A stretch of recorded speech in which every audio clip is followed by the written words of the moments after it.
పరిస్థితి బాగోదు, భర్త పరిస్థితి అంతకంటే అధ్వానంగా ఉంటుంది. ఇది వాళ్ళ యొక్క బ్రతుకు. అది నీరుగారిన స్థితి. ఇంటి చుట్టూ దాడులు ఉంటాయి, ఏదో రకమైన దాడులు ఉంటాయి, మనం ఊహించుకోవచ్చు. ఇది నీరుగారే స్థితి. ఏ స్థితిలో మనం ఉన్నాను? ఈ పాటలు పాడిన వారికి గొప్ప బలం వస్తుంది. అనుభవం వేరు, పాట వేరు. యెహోవా నా బలము అని భక్తులు ఆయా కాలాల్లో చెప్పారు. అది మన బ్రతుకై ఉండాలి, నా అనుభవం అయి ఉండాలి. అలాంటి బలము మనం పొందుకుంటాం, పరలోకం వెళ్తాం. నా అనుభూతిది. పాట పాడినప్పుడు పరలోకం వెళ్ళిపోతాం, ఆలింగనం చేసుకున్న అనుభూతి ఉంటుంది, ప్రభుతో మమేకం అవుతున్న అనుభవం ఉంటుంది. కాబట్టి ఇంతకంటే ఏం కావాలి? వాక్యం అక్కర్లేదు. ప్రతి ఆ శరణము కూడా వాక్యం ఉంటుంది. పాటలో ఉన్న గొప్పతనం వాక్యంలో ఎక్కడో భాగం. అది నువ్వు గ్రహింపుంటే ఆ పాట మనల్ని తాకుతుంది, బలపరుస్తుంది, ఆదరిస్తుంది, ధైర్యపరుస్తుంది. అట్లా తల ఉంచు. కాబట్టి ఇట్టి కృప మనకు అనుగ్రహించినాడు. అలాంటి కృప మరి మనము కలిగి ఇక్కడ ఈ లేఖన సత్యాలు కూడా అవి మనకు కనిపిస్తాయి. ఈ 10వ వచనంలో ఆయన వధింపబడ్డాడు.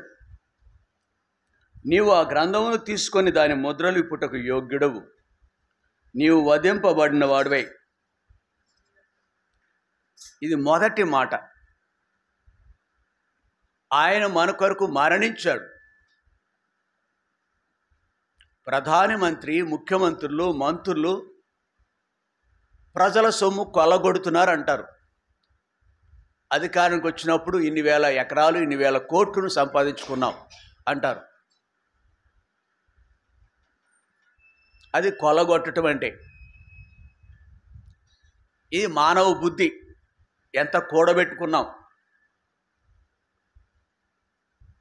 కాబట్టి హమ్మింగ్ వస్తుందంటే దాని అర్థం we have no knowledge, we have no control on the mic. అంత జ్ఞానం లేదు మాకు అని అర్థం. రాకుండా వాల్యూమ్ ఉండాలి. ప్రతి ఒక్కరూ నేర్చుకోవాలి ఆ విషయాలు. కాబట్టి ఇక్కడ దేవుడు, ఈ ప్రజలు అలాంటి వాళ్ళు, అన్నదమ్ముల్లో కూడా ఇవి ఉంటాయి, ఆస్తుల దగ్గర ఇవి వస్తాయి.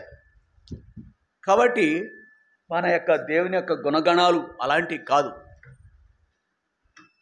దేవుడు తాను మన కొరకు అర్పణగాను బలిగాను అప్పగించేసుకున్నారు. ఆయన వధింపబడ్డారు, చంపబడ్డారు. నీవు నేనే మన యొక్క పాపములే ఆయన చంపటానికి కారణం. ఈ కాలంలో యుగాంతంలో ఉన్న మనము ఆయన యొక్క మరణానికి కారణం. ప్రియులారా, అలాగున దేవుడు తన ప్రాణాన్ని మన కొరకు దారబోసినారు.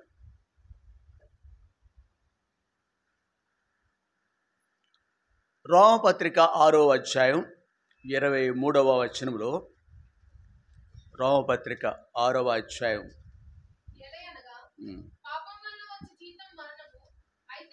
చాలు, పాపం వలచి జీతం మరణం. ఇది నిత్యత్వం. ఒక మనుషుడు యుగయుగాలు నిత్యాగ్ని గుండంలో గడపాలి. ఇది రాసి పెట్టారు. తెలుసుకోకపోతే ఎవరిది కర్మ. మన భారతదేశంలో మనల్ని ఆంధ్ర రాష్ట్రంలో ఉంచారు, మనల్ని భీమవరపట్నంలో ఉంచారు.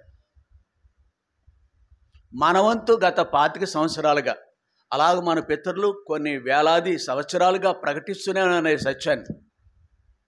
పాపం వల్ల వచ్చి జీతం మరణము. అయితే దేవుని యొక్క కృపావరం వేరుగా ఉంది.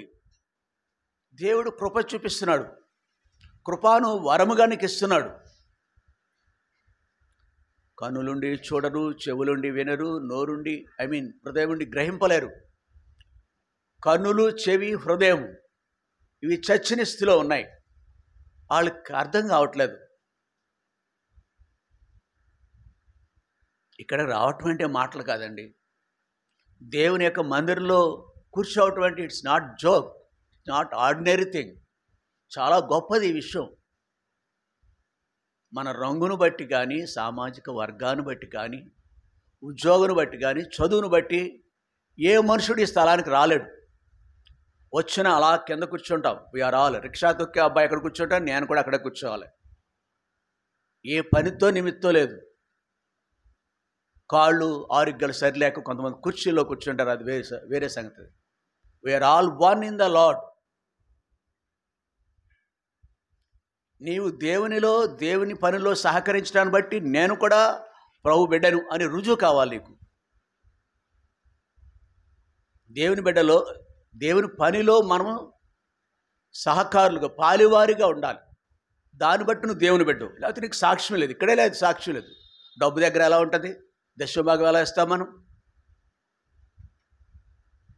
జేబులోంచి తీసి ఇవ్వాలంటే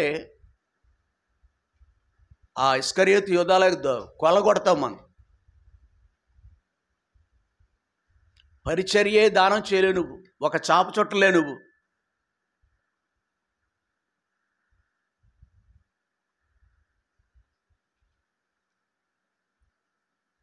ఆ చాప చుట్టటానికి ఎంకరేజ్ చేయ నువ్వు, ప్రోత్సహించు నువ్వు. ఆయన ఎంత చేశారు మన కొరకు?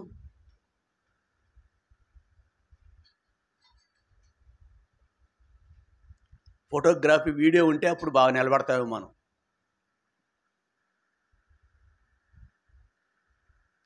కాబట్టి ప్రభువు ఇంతగా మానము నుండి మనల్ని విడిపించడానికి పరము నుండి భూమికి వచ్చి ఉంటే ఆయన ఇంత గొప్ప కార్యము మన పక్షాన్ని చేస్తే మనల్ని మరణం నుంచి తప్పించారు. ఆయన మరణం నుంచి మనల్ని తప్పించినారు. కీర్తన గ్రంథము 9వ అధ్యాయం 14వ వచనం. కీర్తనలు 9వ అధ్యాయం 14వ వచనం. చాలు.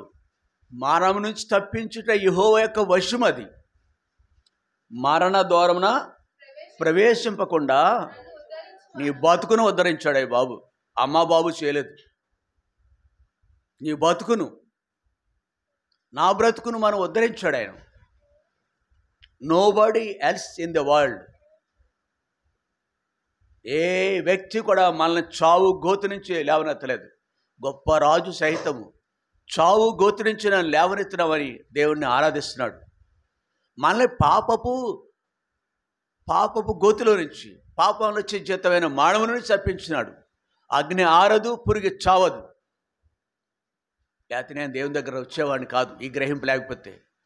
నా ప్రాణమా తినుము, త్రాగుము, సుఖించుము. 70-80 సంవత్సరాలు వచ్చినా శరీరం మాత్రం సావదు. పక్కనే శరీరం కృషించుకుపోద్ది. శరీరం కృషించిపోతూ ఉంటుంది. కానీ లోపల అంతరంగం లోపట మనస్సు మాత్రం చావదు. అట్లాంటిది నైజం. మంచం ముందున వ్యక్తులు అలవాట్లు ఉంటాయి కొంతమందికి. చచ్చే ముందు నాకు కొంచెం తెచ్చివ్వే. ఏమడుగుతాడు తెలుసా? తన అలవాట్లు తీర్చుకుని ఉంటాయి కదా భూమి మీద ఉండగా. పోన్లే ముసలోడు అడుగుతున్నాడు తెచ్చివరా, అడిగి సిగ్గులేదురా నీకు అనలేము మనం. అప్పుడు కూడా మంచం మీద ఉన్నవాడిని కూడా అనలేము మనం. ఇదైనా తెచ్చిస్తావు, లేదు ఇంకోటేదో. అక్కడ కూడా మంచం మీద ఉన్నప్పుడు పోతాయి, పోవు. ప్రియుడా, ఈ సత్యము నేను ఎరిగిన వాడిని. సృష్టికర్తను స్మరణకు తెచ్చుకున్నవాడు నేను. గనుకనే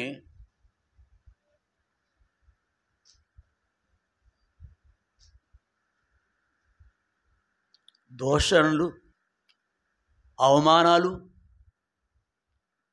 నిందలు ఇవన్నీ భరించడానికి నేను మాత్రం కాదు కానీ మీరందరూ అలాంటి ఈ అనుభవాలు ఉండాలి మనకి. దోషణ, అవమానము, నిందలు ఇవి ఉంటాయి దేవుల్లో. బంగారపు గొలుసు లేరు, దండలేరు. నాకున్న ఈ అనుభవాలు అన్యాయంగా మిమ్మల్ని దూషించి హింసించినప్పుడు, అన్యాయంగా దూషించిన సందర్భాలు ఎన్నో మాటలు ఈ చుట్టూ ఉన్నవాళ్ళు, ఇప్పుడే ప్రస్తుతం ఇల్లు కలిగి ఉన్న వాళ్ళందరూ కూడా అలా చేశారు. ఇక్కడ ఆరాధన కలిగి ఉండాలని మనం తలంపు కలిగి ఉంటే చుట్టూ ఉన్నవాళ్ళు, ప్రతి బిల్డింగు, చెప్పను నేను, సరిహద్దులో ఉన్న ప్రతి వాళ్ళు, అట్లాంటి అనుభవాలు గుండా గత 25 సంవత్సరాల క్రితం నేను కలిగి ఉన్నాను. ఎందుకో తెలుసా? నన్ను ఆయన మరణం నుంచి తప్పించాడు. నేను పొందవలసిన మరణాన్ని ఆయన పొందినారు. మరణ ద్వారమున నేను ప్రవేశించకుండా ఆయన నా బ్రతుకు నన్ను ఉద్ధరించాడు. కొరింథీయులకు రాసిన మొదటి పత్రిక 15వ అధ్యాయం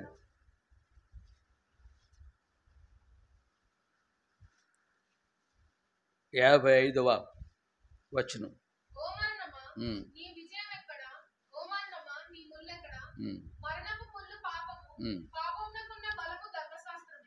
అందరూ ఇది చెప్పగలరు, ఇది తప్పు అని చెప్పగలరు. కానీ ఆ తప్పు నుండి, ఆ దోషం నుండి బయటకు వచ్చే మార్గం మాత్రం ఎవడునూ చూపించలేడు. ఇంట్లో ఉన్నవాళ్ళు కానీ, బయట ఉన్నవాళ్ళు కానీ, చట్టం కానీ, ఇక్కడ ధర్మశాస్త్రం అని రాయబడి ఉంది. మరణపు ముళ్ళు పాపం. అందుకే ఈ సత్యముని ఎరిగిన వ్యక్తి ఏమనంటే, అయ్యో నేనంత దౌర్భాగ్యుడను, ఇట్టి మరణానికి లోన శరీరం నుండి నేను ఎవడు విడిపిస్తాడు? నా మట్టుకు నేను ఈ సత్యము ఎరిగిన తర్వాత, కూర్చో చివరికాయలు చివరిగా అలా కూర్చొని పోతారు. ఇంకా ఇద్దరు చిన్నపిల్లలు ఉంటే వాడు చక్కగా, అంటే కొంచెం నా మొక్కలు కనిపిస్తాయి కాబట్టి మీరు కూడా అలా మాట్లాడుకోవడానికి ఇష్టపడతారు. మీరు అంత తక్కువే కాదు, మనం అంతే శరీరం.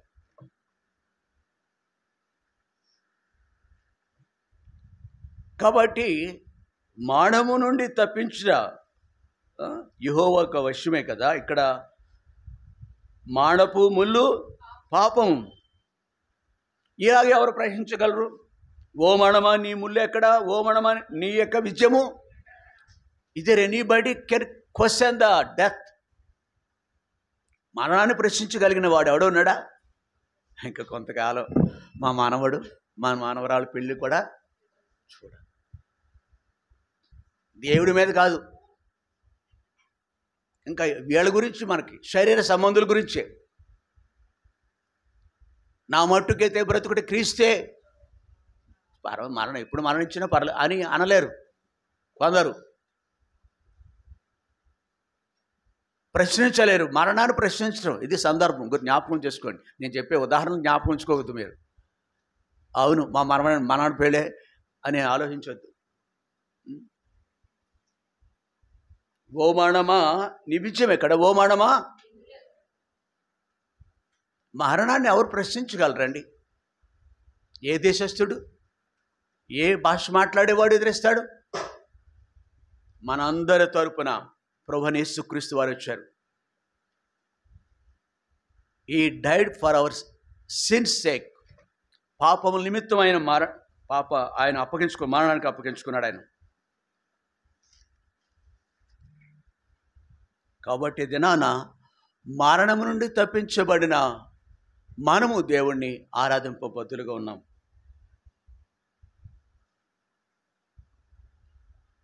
ఓ మరణమా నీ విజయం ఎక్కడ? ఓ మరణమా, ఈ మాటతో మనము దేవుణ్ణి ఆరాధించాలి. ఏంటి ఏముంది? మరణపు ముళ్ళు పాపం. చాలు, మరణపు ముళ్ళు పాపం. ఆ పాపాన్ని దేవుడు తీసేశాడు నా ప్రభు. మనల్ని శోధించేవాడు ఎప్పుడూ ఉంటాడు. ఎక్కడికి వెళ్తాడు శోధించేవాడు? చెప్పు.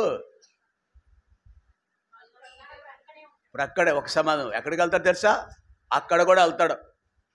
అది పెద్ద చెప్తున్నా. ఆవిడ గొప్ప ఆరాధన చేస్తుంది కానీ కోపం ఎక్కువ ఆవిడకి. ఆవిడ చూడటానికి భయపడతారు, మాట్లాడతా భయపడతారు. ఎవరినో చూపించారో కొంచెమా ఏదో ఉదాహరణ చేయాలి, అలా తిరుగుతుంది.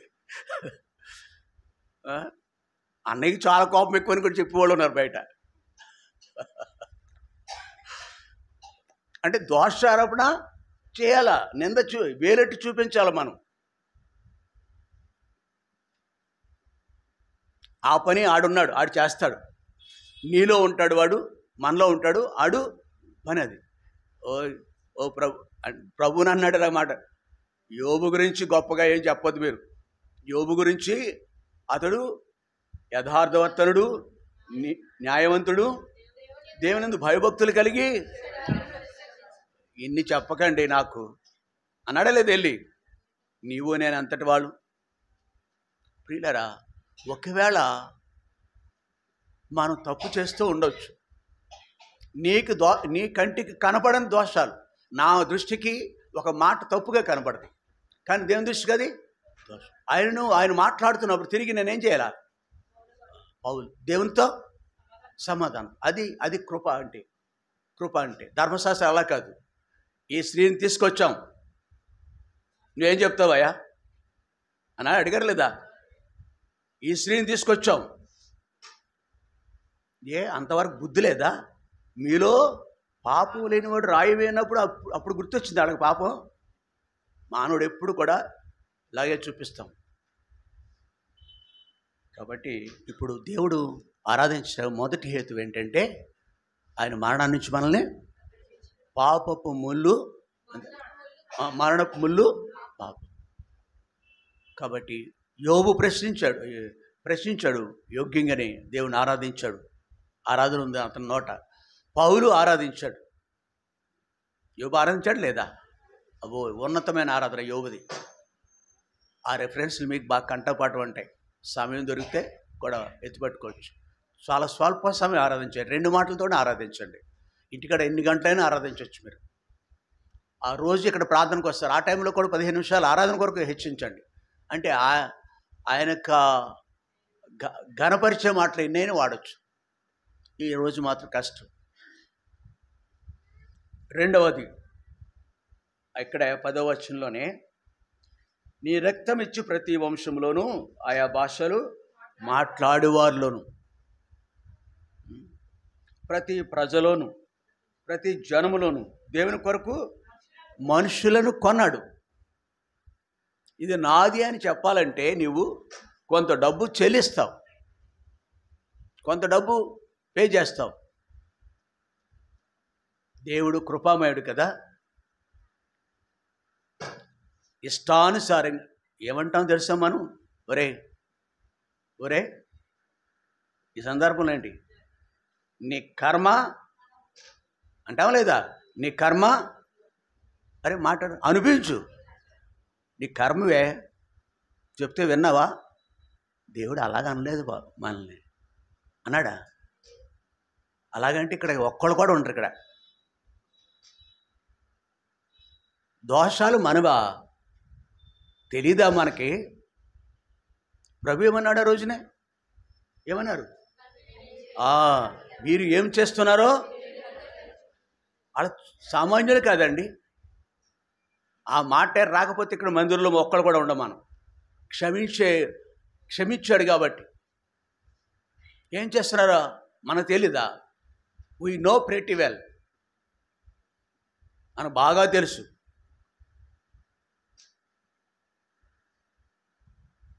అబ్బాయి ఆగోయ్, ఏంటి అంత దురుసో తెలుసా? తల ఇసురుతాయి. మన తల ఇసిరేస్తున్నట్టు అది కాదు, తల జాడిస్తూ ఉంటాయి. ఏంటయ్యి? జంతువులు, పశువులు. ఇలా మనలో కూడా చాలామంది ఉంటాయి. ఇలా అంటాడు అనమాట, ఇలా అంటాడు, కొమ్ములతో పడుతాడు. దురుసు. అమ్మ దగ్గర అంతే, బాబు దగ్గర అంతే. ఇంకా చర్చలో చెప్పామా? అక్కడ లోబడిన వాళ్ళు ఇక్కడ లోబడతారా? ఆ ప్రభుకి ఆ మనసు లేదు. మన ప్రభుకి ఆ మనసు లేదు. మంచి కొరకు మనతో చెప్పే వ్యక్తులని మనం చాలా వందనాలండి. అని చెప్పలేము. గద్దింపు దగ్గర వందనాలు చెప్పాలి. గద్దింపు దగ్గర వందనాలు చెప్పడం నేర్చుకుందాం. ప్రభుకి వందనాలు, ఆ సందర్భాన్ని బట్టి వ్యక్తులు కూడా వందనాలు చెప్పాలి. మనం ఆ మనిషివి నీవే అన్నాడు ఒక ఆయనతోటి. దావీదుకి ఎంత శక్తి ఉందో తెలుసా?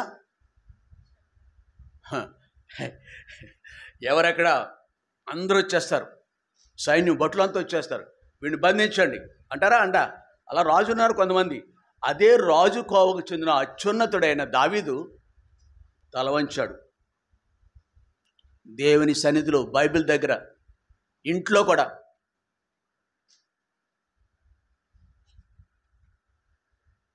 మనము అలాగున ఉండాలి. ఏ దోషం, ఒక పాట పాడతారండి, చాలా ఇష్టం. ఏ పాప మెరుగని యో పావనామూర్తి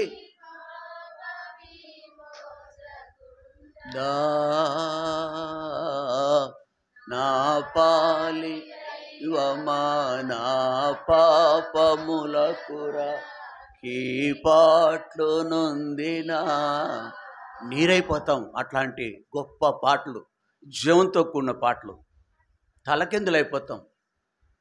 ఆ ప్రియుడు అలాంటి వాడు. చెత్త ధూళి దుమ్ము ఎవరైనా కొనుక్కొస్తారు బజార్కి వెళ్ళి. కాయగూరలు ఉన్నాయనుకోండి, ఎంత వ్యర్థము. కోడిగుడ్డు కేకలు తీయటం అంటారు. అంటే తెలుసా మీకు? మా ఇంట్లో కోడిగుడ్డులు కేకలు ఉంటాయి. అంటే కోడిగుడ్డుకి అసలు ఏకలు ఉండవు, కోడికి ఏకలు ఉంటాయి. దాన్ని శుభ్రం చేస్తాం. అంటే దోషాలు లేకపోయినా కానీ ఇంకా అబ్బో ఏరి ఇలాగా బెండకాయని, బీరకాయని అర్థం కాదు నీకు అంత తొందరగా. ఒక అమ్మ, ఇట్లాంటి అమ్మ కూడా ఇలా ఇంకొక ఆవిడ ఉంది గొప్పది.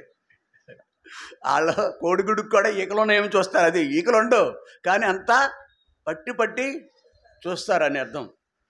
దోష అంతగా ఈ మనుషుడిని ఈరోజు మందిరంలో ఉండటానికి నీలో మంచి ఉందని తీసుకొచ్చాడా ప్రభు?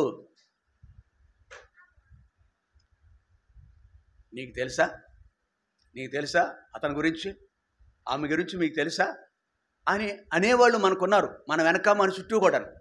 కానీ ఇప్పుడు కాగా ఎవడైనా క్రీస్తునందు ఉండేవాడు. ఒకప్పుడు అది మనం ఆయన బట్టి కదా. ఆయన ఏం చేశారంటే చెత్తా చెదారమైన మన కొరకు, పనికిమాలిన మన కొరకు ఆయన తన అమూల్యమైన ప్రశస్తమైన రక్తం ఇచ్చినాడు. రెండవ హేతు ఇక్కడ మనం ఆరాధించడానికి రెండవ హేతు ఏంటంటే రక్తం ఇచ్చి కొన్నాడు.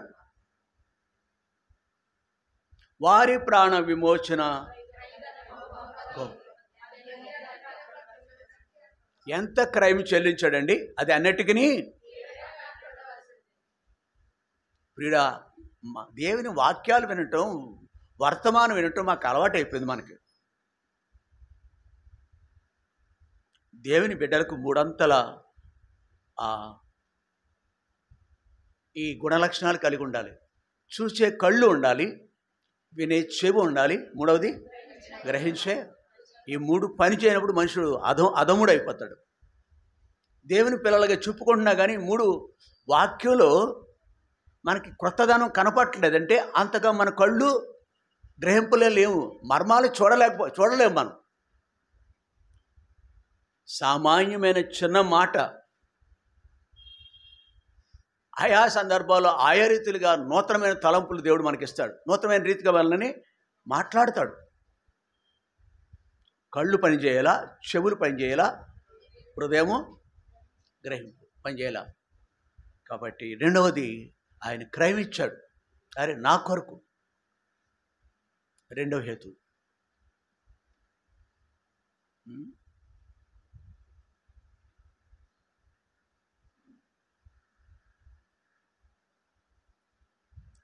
రక్తము. ఇప్పుడు మనము దేవుని రక్తం చేత కడగబడ్డాం కాబట్టి మనమందరం ఏమవుతాం? ఆయన పిల్లలు. నేను ఒక మాట అన్నా, ఒప్పుకుంటారా? మీరు ఒప్పుకోరా? మన రక్త సంబంధులం అందామా? రక్త సంబంధులము అందాం. రక్త సంబంధం అంటే ఇంటి పేరిటోళ్ళు, సామాజిక వర్గం వాళ్ళు రక్త సంబంధులు అంటాం మనం. దేవుని నమ్మిన వాళ్ళకి రక్త సంబంధం, నిజమైన రక్త సంబంధం ఏంటో తెలుసా? క్రీస్తు రక్తంతో కడగబడినను. సాధారణంగా వెనకటికి అంటే గతంలో మన ఇండియాలో ఆ వాడుక భాషలో వెనకటికి అనేది శంకర్ దయాళ్ శర్మ అనే వ్యక్తి మన ఇండియాకి ప్రెసిడెంట్గా చేశాడు, రాష్ట్రపతిగా పనిచేశాడు. శంకర్ దయాళ్ శర్మ. ఉత్తరాదినంతా శర్మాస్ అంటే బ్రాహ్మిన్స్ వాళ్ళు. ఇక్కడ కూడా వాళ్ళే పెట్టుకుంటారు. అది ఉందంటే తప్పక ఓసీ క్యాండిడేట్. అతను రాష్ట్రపతి, మినిస్టర్ నుంచి మంచి మినిస్టర్ అయితే రాష్ట్రపతి చేశారు. సామాజిక వర్గంతో మన పని లేదు, కానీ ఎందుకు చెప్పవలసి వచ్చింది, సందర్భం కాబట్టి చెప్పాను మీకు నేను. ఆయన రాష్ట్రపతిగా ఉన్నప్పుడు ఒక భార్య, ఇదిగో ఈ బిడ్డ శంకర్ దయాళ్ శర్మ కన్నాను నేను, ఒప్పుకోవట్లేదు అతను. అర్థమవుతుందా? ఒక భార్య క్లెయిమ్ చేసుకుంది, ఇతని బిడ్డని అతనికే నేను అంటే, బహుశా ముందో భార్యో లేకపోతే రెండో భార్యో మూడో భార్య కింద తను బిడ్డ కూడా పుట్టాడు. ఇప్పుడు పదవిలో ఉన్నాడు. అఫీషియల్గా భార్య పిల్లలు ఒక చోటు ఉన్నారు. ఈ ఢిల్లీలో ఉంది ఈవిడ కూడా. ఇది నాకు అంటే నేను చూడలేదు, కానీ పేపర్లో టీవీలో బోర్డని చూస్తాను. ఇప్పుడు అతను no no no no no నేను రాష్ట్రపతి కేడర్లో, ఆ బిడ్డ నాకు ఏమో నాకు తెలియదు. అప్పుడు ఏం చేశారు తెలుసా? డిఎన్ఏ చేస్తారు. అతని రక్తము, రాష్ట్రపతి అయిన శర్మ, అతని రక్తము బిడ్డలో ఉన్న రక్తము ఒకట.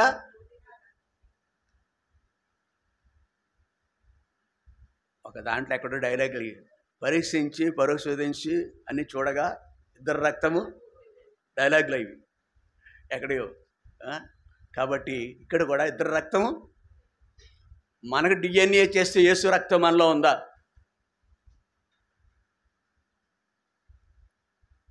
మనిషి చచ్చిపోతాడు, నూతనమైన వ్యక్తులుగా ఉంటాం.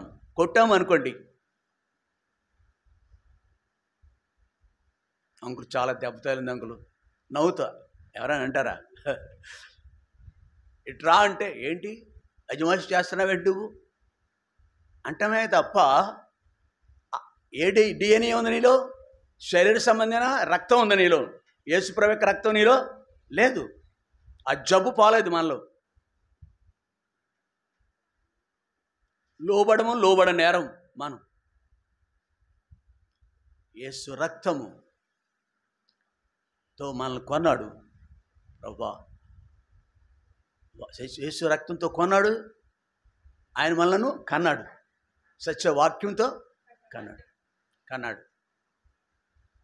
రెండవ హేతువు ఆయన రక్తముతో మనల్ని, ఒకటి మరణం తప్పించాడు, రెండు ఆయన రక్తంతో మనల్ని కడిగి ఆయన స్వాస్థ్యముగా మనల్ని కొనుక్కున్నాడు క్రీస్తులో. అందుకే మనం ఎప్పుడు కూడా ఈ మాట అందాం, క్రీస్తు రక్తంతో కడగబడిన వాడు. అందుకే అప్పుడప్పుడు శరీర సంబంధమైన రక్తంలో ఉన్న వాళ్ళ కంటే యేసుక్రీస్తు యొక్క రక్తంలో ఉన్న మనం సమీప బంధువులు. ఆ ప్రాధాన్యత ఇవ్వటం నేర్చుకోండి మీరు దేవుని పిల్లలకి. సమీప బంధువులు మనం, ఒకరికొకరు మర్చిపోవద్దు. మిగిలిన భయంకర అసహ్యమైనవన్నీ పక్కన పెడదాం. మనం అంతా ఒక్కటే అనే కుటుంబం, ఒకే పాత్ర, ఒకే పానీయం. అవునా కదా మన దేవుని పిల్లలుగా? మూడవదిగా 10వ వచనంలోనే ఒక రాజ్యముగాను సమయం అయిపోయింది.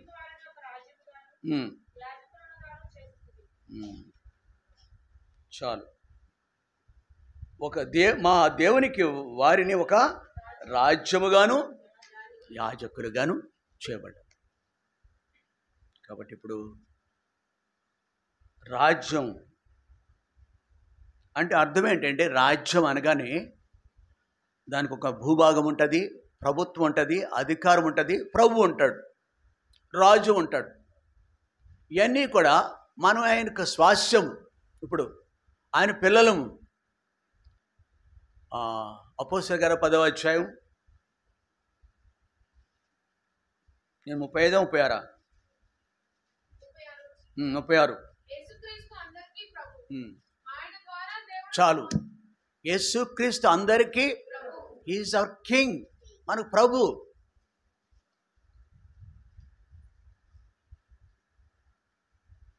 మనము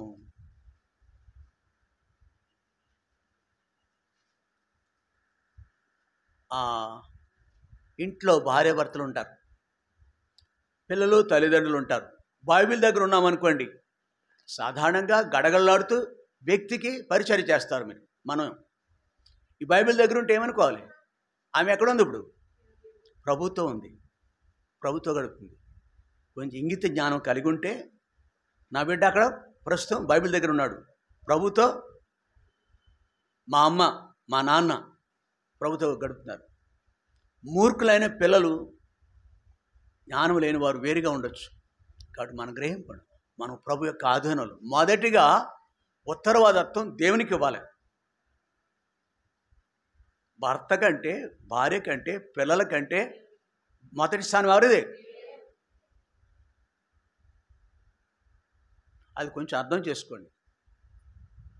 అటుపైన అని ఎదుటి వ్యక్తిని తోలనాడమని, వ్యక్తుల్ని కించపరచమని కాదు దాని అర్థం. మన దేవుని పిల్లలైతే మన క్రియల్లో తెలిసిపోద్ది అనుకోండి మిగిలినవన్నీ. కాబట్టి ప్రియులరా, ఇప్పుడు ఆయన రాజ్యముగా ఉన్నాం అంటే ఆయన సొత్తుగా ఉన్నాం. ఆయన రాజ్యం, ఆయన యొక్క స్వాధీనంలో, ఆధీనంలో మనం జీవించాలి. ఆయన ప్రభుత్వంలో చెప్పింది మనం చేయాలి. ఆయన పరిశుద్ధుడే కనుక మనమును పరిశుద్ధులు. ఆయన రాజ్యం పరిశుద్ధమైంది, మనమును కూడా పరిశుద్ధమైంది. ఇప్పుడు భూమి మీద ఆధార్ కార్డు ఉంటే ఏ జిల్లా, ఏ ప్రాంతమో ఏదో ఉంటుంది. ఇక్కడ ఈ ప్రభుత్వంలో వ్యక్తులు అనటానికి గుర్తులు ఏంటో తెలుసా? చెప్పండి. ముందు చూసాం కదా, ఒకటి మరణం నుంచి తప్పించబడ్డాము, రెండవది ఆయన రక్తంతో కడగబడ్డాము, కొనబడ్డాము, మూడవది ఆయన ప్రభుత్వం కింద ఉండాలి. కొంతమందికి ఆదివారం పిక్నిక్ వెళ్ళొచ్చు, ఆ స్థలాలు ఉన్నాయి బోడని, విహారయాత్రలకు వెళ్ళొచ్చు. కొంతమంది 15 రోజులు 20 రోజులు వెళ్ళిపోతారు, కొన్ని వేలు తగలబెడతా కూడా ఇష్టపడతారు. వాళ్ళకి ఆదివారంతో పని లేదు. మనకి అవునా? దేవుని స్వాధీనంలో ఉన్నాం కాబట్టి, ఆయన రాజ్యంలో ఉన్నాం కాబట్టి, కాబట్టి ఇప్పుడు మనము మానవ నుంచి తప్పించబడ్డాం. రెండవది క్రీస్తు రక్తంతో కడగబడి కొనబడ్డాము.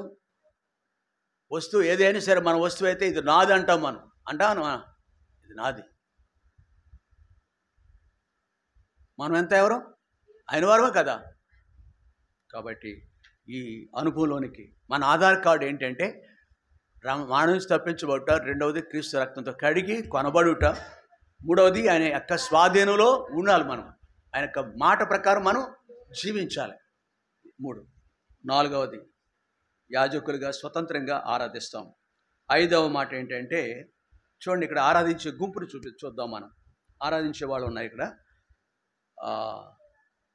5వ వచనం 11 నుంచి చదివేయండి.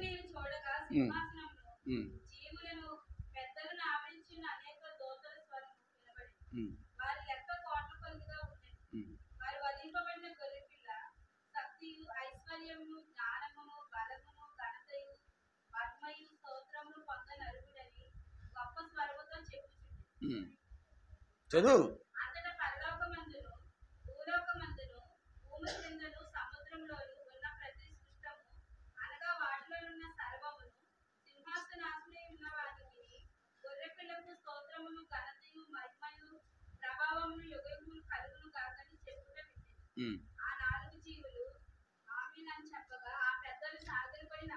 వీళ్ళంతా ఏం చేస్తున్నారండి? సాగిలిపడి దేవుని పాదాలు ముద్దాడుతున్నారు అన్నమాట అండి. ఎంత సుందరమైన దృశ్యం అండి ఇది, ఎంత అద్భుతం అండి. 11 నుంచి, నేను చూడగా సింహాసనమును జీవులను పెద్దలను ఆవరించిన అనేక దూతల స్వరము వినబడింది. ఏం చేస్తున్నారు? వారు ఆరాధిస్తున్నారు. వారి లెక్క అసంఖ్యాకం, ఎన్ని కోట్లో తెలియదు.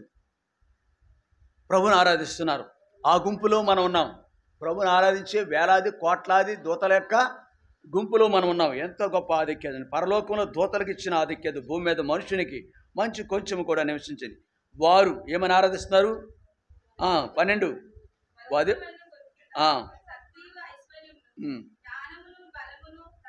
చాలు. ఏమిచ్చాడు నీకు? అట్లాంటి అంతస్తు కలిగి ఉన్నాం మనం ఇప్పుడు?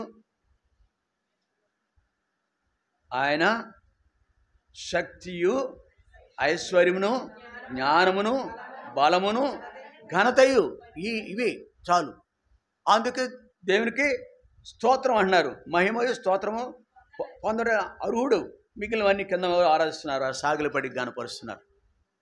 వీరితో పాటు వారు హెబ్రోన్లో ఉన్న మనకు కూడా ఆరాధించాలి. 4వ అధ్యాయం కూడా చూద్దాం. 8వ వచనం అండి. 8.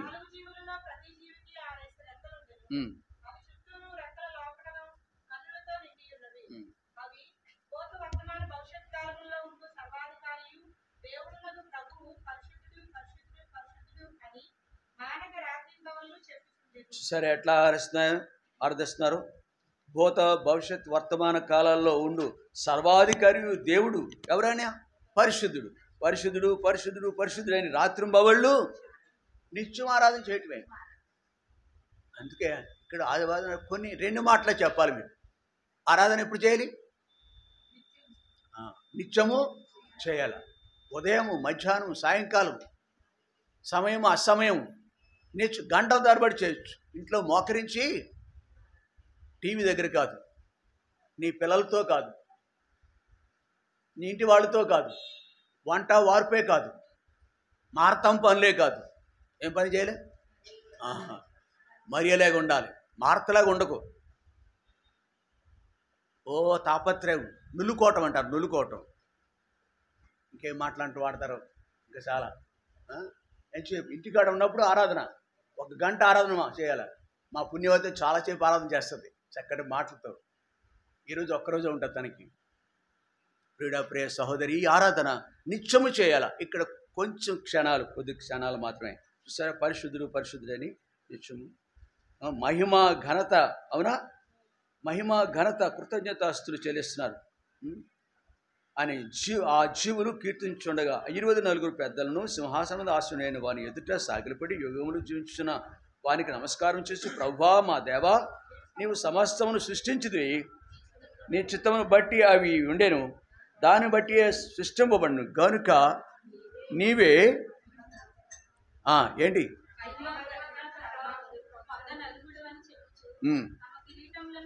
కాబట్టి ఏళంతటి ఉన్నతులైన వాడి కిరీటంలో నేల మీద పెట్టి ఆయన సన్నిధిలో సాగు. మనం కూడా అలా ఆరాధించాలి. ఆరాధన కడదాం. క్లుప్త సమయం మాత్రమే. క్లుప్త సమయం 10:35 అయింది. అరగంట ఇస్తాం టైం. 45 నిమిషాలు తీసేసుకుంటున్నారు. చాలా ఎంత క్లుప్తంగా చేస్తే అంత యోగ్యమైన ఆరాధన అని అర్థం. ఎక్కువ చేయాలి. ప్రభుకే స్తోత్రము. మృతిని గెల్చెను ప్రభు యేసు, ఎల్లవేళ విజయమిచ్చును, ఘన విజయమిచ్చును. ప్రభు యేసు ఎల్లవేళ విజయమిచ్చును, ఘన విజయమిచ్చును. ఓ సమాధి విజయమేది, మరణమాములెక్కడ, మృంగే జయము మరణమున్ ఫలించే సత్యవాక్యము. ఓ సమాధి విజయమేది, మరణమాములెక్కడ, మృంగే జయము మరణమున్ ఫలించే సత్యవాక్యము. జై ప్రభు, జై ప్రభు, విజయులం విజయులం. ప్రభు యేసు ఎల్లవేళ విజయమిచ్చును, ఘన విజయమిచ్చును. ప్రభు యేసు ఎల్లవేళ విజయమిచ్చును, ఘన విజయమిచ్చును.